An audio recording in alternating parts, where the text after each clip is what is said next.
Most editors waste hours keyframing things in DaVinci Resolve that can already be done for you. In this video, I will show you 4 built-in effects that I use almost in every project, and they will all work in the free version. So let's get started with the one that saves the most time. Before we get into anything flashy, this is one effect that saves me more time than almost anything else in Resolve.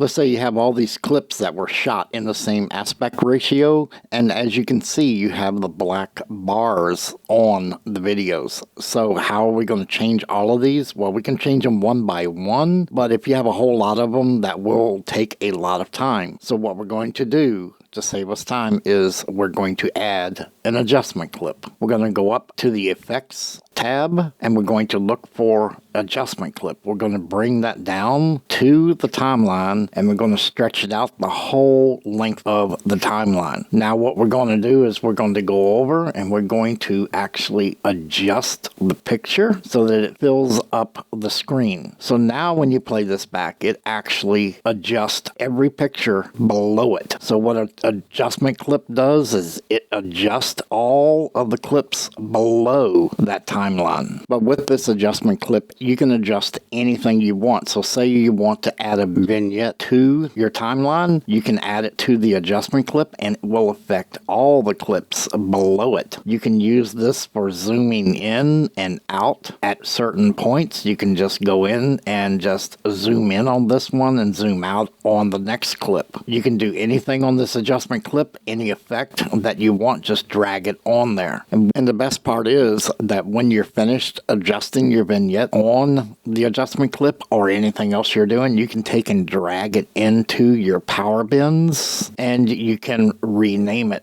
to anything that you want. We're just going to name it vignette. And now when you change projects or anything, or if you were to delete this one in your regular, you can go to your masters and you can pull it back down onto the timeline and it is there. So you can reuse this once you get it dialed in to where you want it and rename it how you want it. Just put it in your power bins and use it later. Most people still animate by hand and add keyframes for just zooming in on certain objects, and that is no reason to be doing that. It just takes too long.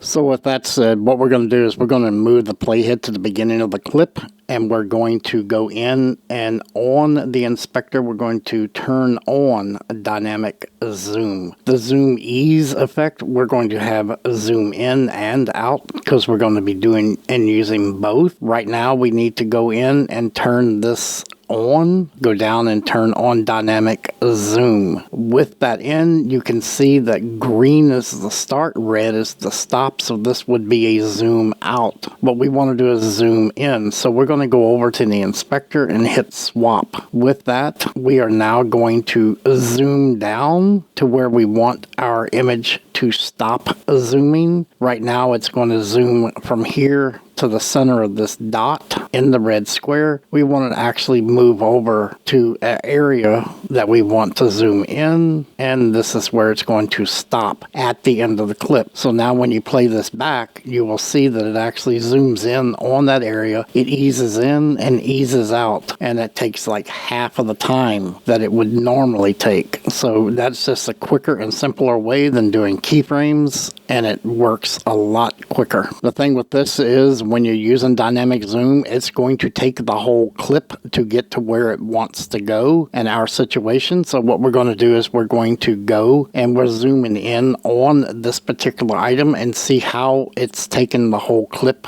to get there. And once it does, it just stops there at the end. So what we need to do is we need to make it shorter, and then it's going to be a lot quicker to get the zoom in. This next effect fixes shots most people would normally reframe, crop, or re-edit, and does it automatically because you have a portrait on a horizontal frame, so you want to fill in the frame.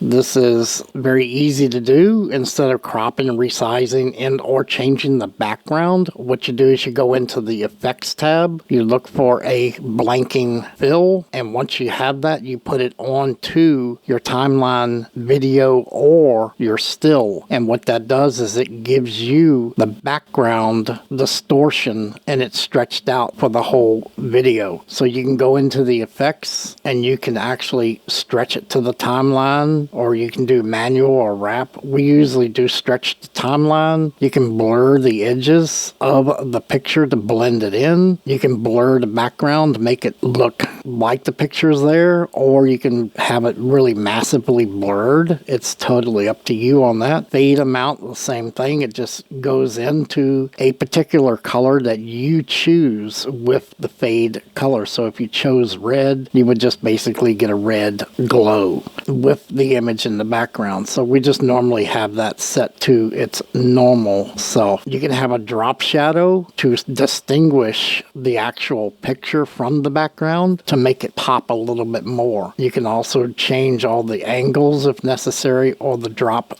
distance. All of that's for the drop shadow. And the global blend is just turn it on and off. So you try this next time you have a vertical that you actually want to use, but you don't want to have just black bars around the edges. This will save you a lot of time doing the cropping, reframing, or editing of the background picture yourself. This is the transition professionals use when they don't want you to notice a transition. To achieve this, it's really simple. You just go up to your effects tab and in the video transitions, bring down the smooth cut and drop it in between your videos. In the inspector, you can change some of the criteria you want. You can set it as a default duration. As soon as you rechange the duration of the seconds and or frames, you can speed warp this. There's a lot of little things that you can do here, but the normal one that I usually do is ease in, ease out, and that will set the transition curve as it's playing. So when you do that, you can now just see that it's actually a decent transition. It's sort of, you still notice the transition, but it's a lot better than just seeing a big black or a hard jump. We hope that you got some use out of this, and if you did, please like and subscribe, and we'll see you again next time. Have a good day.